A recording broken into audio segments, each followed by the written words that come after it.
Hey there, Grumpy Old Fart here. Due to YouTube's changing quote-unquote community standards, I created a channel called Grumpy Old Fart over on Rumble, a free speech alternative to YouTube. You can see all of my stuff over there, including my political and social commentary, as well as my current events videos. The links to my YouTube and Rumble channels, as well as links to let you order my books, are in the description of this video. If you enjoy my content, please like, share, subscribe, and comment. I welcome your comments, even if you disagree with me. Now, on with the video. Hey there, Grumpy Old Fart here. I'm doing a Star Wars the role-playing game story called The Unscheduled Stop.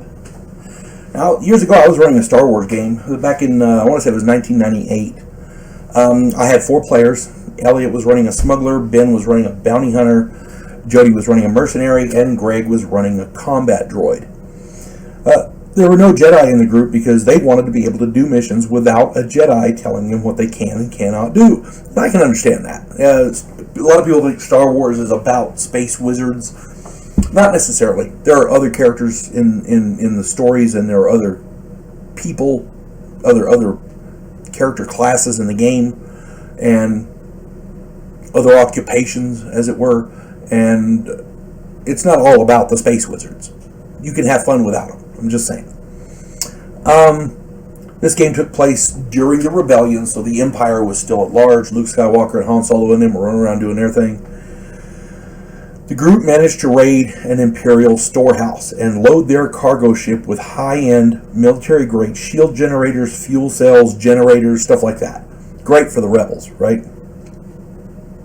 When they made their getaway, the Empire issued a bounty for the smuggler, the bounty hunter, and the mercenary, because they were the only ones who actually were seen. The robot was not, the droid was not caught on any cameras, any security systems. Anybody who saw him died, so there was no record of the droid being there. But everybody else, got caught on cameras. So of course the Empire issued a bounty. Now, while en route to a rebel base, their ship had a malfunction and dropped out of hyperspace. They needed a place to put in and make repairs. Their long-range scanners detected a derelict base at extreme range, and it took them 3 weeks to get there. Luckily, the base was operational. It was abandoned. They had enough food to get there, so they made it to the base. While the smuggler, mercenary, and bounty hunter worked on the ship, the droid explored the station.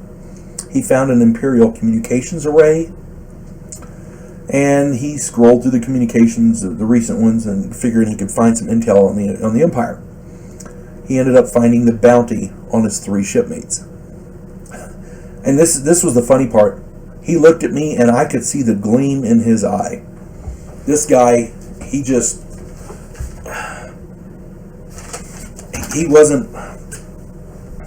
Greg wasn't normally the guy that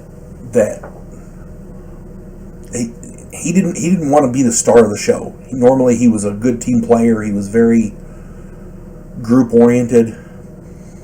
But I saw that gleam in his eye, and I knew he was thinking about something. So when the ship was repaired, the droid waited until the smuggler got them into hyperspace. Then he adjusted the life support to where there was barely enough air to keep them alive, but it kept them unconscious. So they went to go lay down, go to sleep. He messes with the droid's standing watches at work because he doesn't need to sleep. He adjusts the life support to keep them unconscious.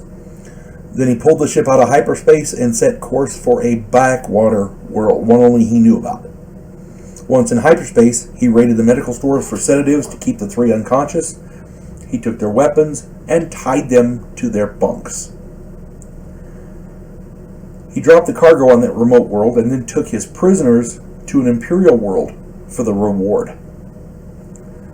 Then he retrieved the cargo and delivered it to the rebels. So he completed the mission, but he got paid quite handsomely.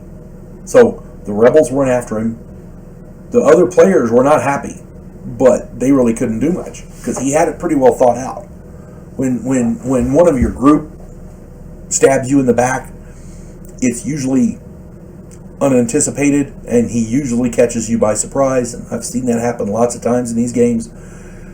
And Greg wasn't stupid. He did it. He was smart about how he did it. And The three players were executed, and Greg became a hero for delivering the cargo to the rebels. Who says droids can't be greedy?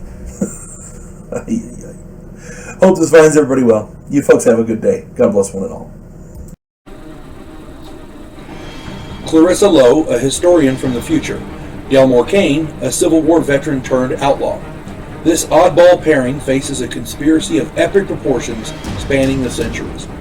If you like action and adventure westerns with a splash of science fiction and fantasy, check out my book series Drifters and their ongoing adventures.